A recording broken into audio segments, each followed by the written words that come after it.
These are blue and gold macaws. Macaw. Our first bird coming on out, that is a Zoolart blue and gold macaw. Now most macaw species Where's are the named girl? after their beautiful plumage, meaning those feathers that they have on their bodies. Coming up They were very quiet up there. The macaw, Sierra, and Soul. Now macaw species are social birds, living in groups of about 2 to 30 Ellie. individuals. That's Marley on the They mic. use those There's loud Diego. squawks Where- I heard earlier to Diego. communicate with one another. And coming in up last is our bachelor, Diego. He is a green-winged macaw. Now macaws rely heavily on their environments for food, for shelter, and it's really important that we help protect them. As I mentioned before, macaws are endangered. Well, you just There flew are down some to there. things that we can do directly to help. Has anyone here ever heard of shade-grown coffee? No one? Okay, perfect. Next time you go to your grocery store, never mind, I saw you. One person saw shade-grown coffee. Don't worry, I saw you. Next time you go to your grocery store, see if you can find any coffee that is labeled either shade-grown or bird-friendly. Like the name suggests, this is coffee that is grown underneath the canopies of the pre-existing trees. So we don't have to cut down any trees from their beautiful habitats. Well, the birds did amazing. Let's give it on up for them one more time. There you go. Next species we're meeting today helps represent the San Diego Zoo Wildlife Alliance's One Health approach to saving species worldwide. We believe that people, the environment, and wildlife are all interconnected. When wildlife thrives, all life thrives. That's at the core of our mission and the thread that runs through all of our conservation efforts. Now there is one species that exemplifies this the most, and that is the canine. Dogs have lived with us for thousands of years as service animals, as companions. They help in law enforcement, and even in conservation. Now we utilize them for a few different things, but one thing in particular is their superpower, and that is their super sniffer. Dogs can smell over 100 times better than we can, and we would love to demonstrate that here for y'all today. We have hidden a scented item somewhere on this presentation area, and our dog Elvis has to find it. Now, he does need the roar of a crowd, so please give it on up for Elvis! Elvis! There he goes! Good David. We hide it in a different place every single day, so he really does have to use his nose to find it. You can go around. Okay, I'll go home. He doesn't have thumbs. He doesn't have thumbs. He's like, come on, open the door for me.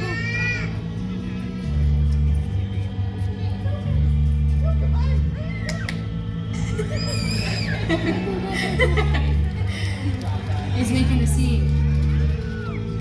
It's not like you do this every single day. It's like, you gotta unlock the door.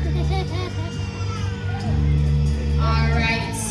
Elvis, Let's see, Elvis, let's see. Elvis, Oh, Elvis, he's on the trail. I Elvis, see it.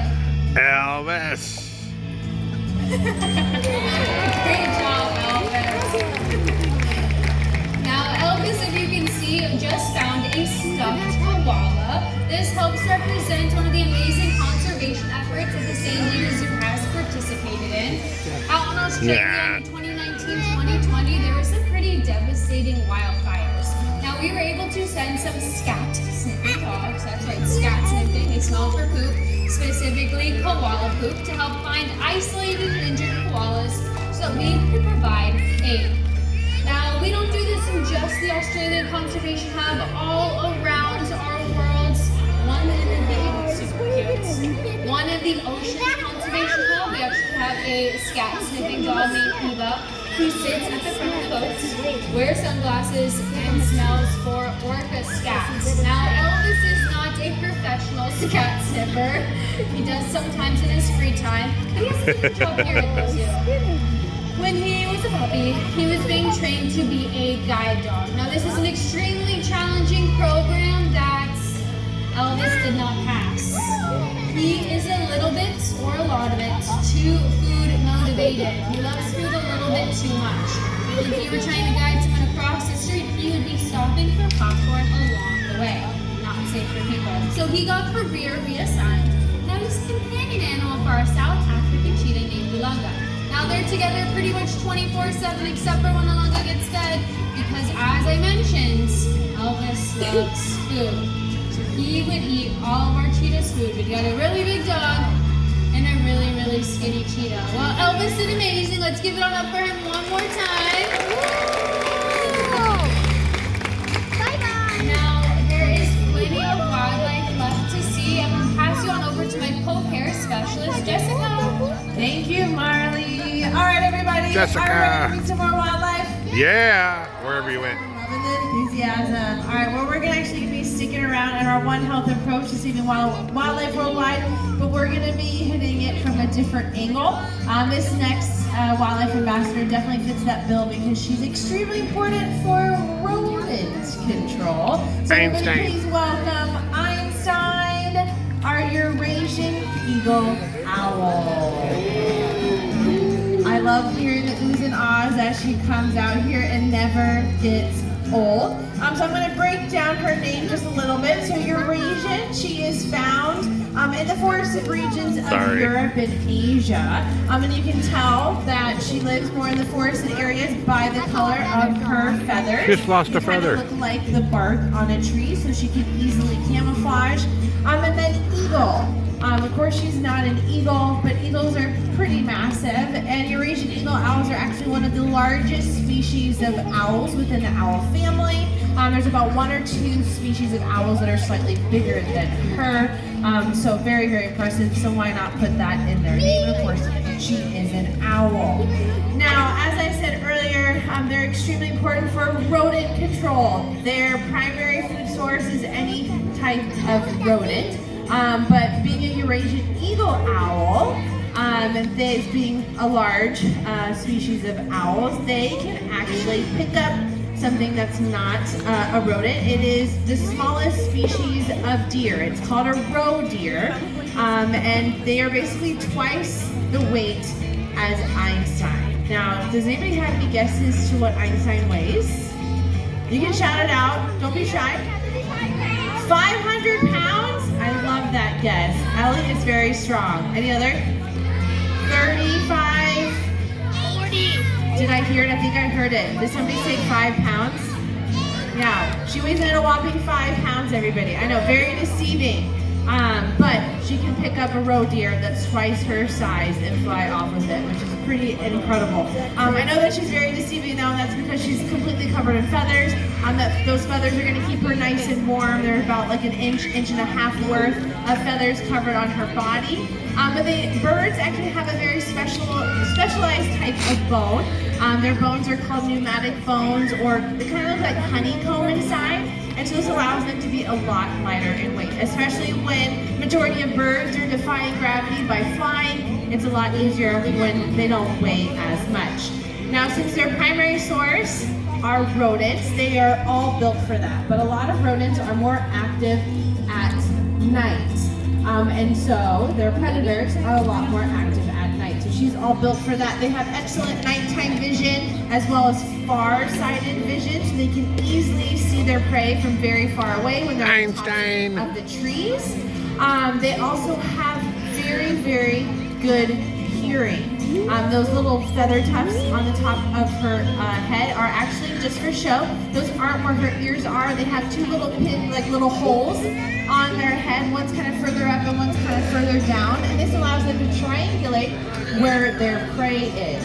If you have a dog at home and they hear like a noise and they start to tilt their head just to the side, they're basically doing the same thing as what an owl already has that built in. So they can easily swoop in and find their prey easily in the dark. And then of course, they have, their feathers are a little bit different than a lot of other bird feathers, where they have an extra little fringe I was getting a snack out of my son's bag. Streamlined that you probably noticed when the macaws flew.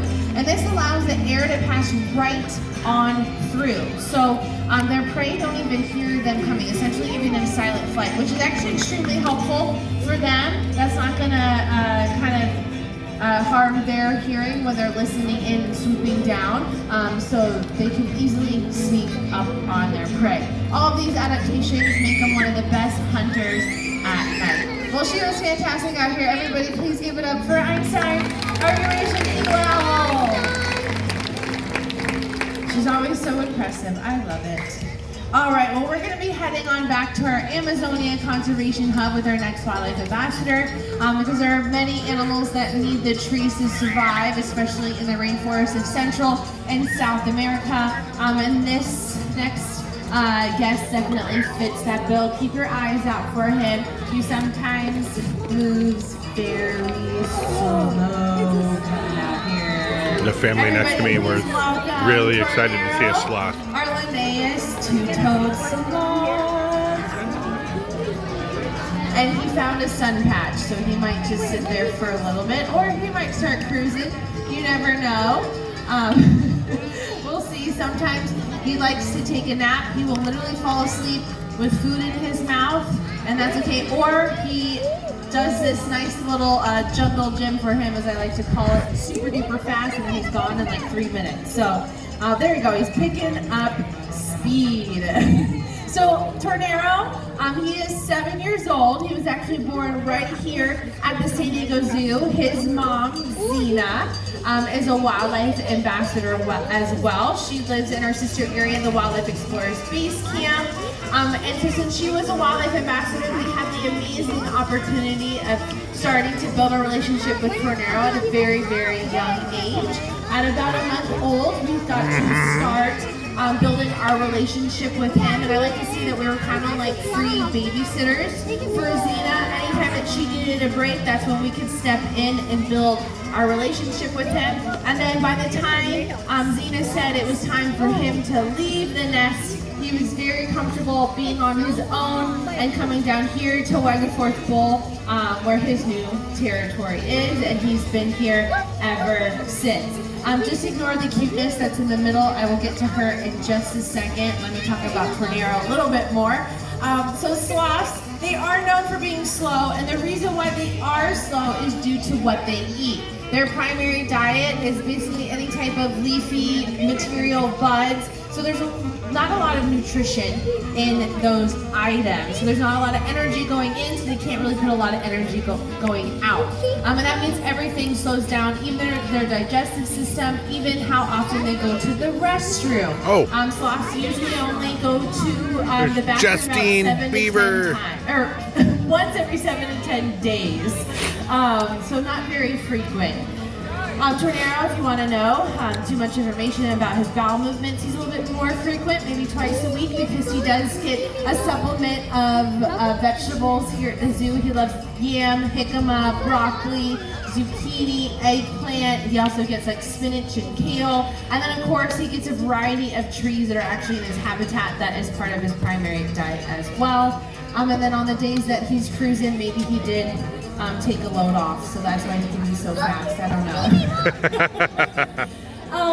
So they are built for being upside down, of course. They've got those claws that they can easily grip onto vines and trees and things like that. They also, how they're parted is kind of like a built-in raincoat. It's from their stomach down. And so all that moisture, if there's a lot of rain out in the rainforest, they can easily stay dry. So they're pretty incredible. Well, since he went away, and probably just showing the back end, everybody please give it up for Tornero, or Linnaeus two-toed sloth. Hi. So I can talk about this adorable creature. Hi, I'm not working you right now. There we go. So this here is Justine Beaver, everybody. Anybody get that? A little bit from the Justine Beaver. But we still love it. She just turned 16 years old in June. So we had an awesome little sweet 16 birthday for her. But she is one of my ultimate favorite wildlife ambassadors that I have had the pleasure of working with in my career. So I absolutely love her. I might get distracted just watching her, so please excuse me. But she is a North American beaver. They are the largest rodent in North America. Can anybody tell me what the largest rodent is in the entire world? Yes, we are so smart. For those of you that haven't seen them, we have them right here at the zoo. They look like a ginormous guinea pig, about 100 pounds. Beavers can't get that big. Justine's kind of more in her summer her summer bod, as we like to say. She does range.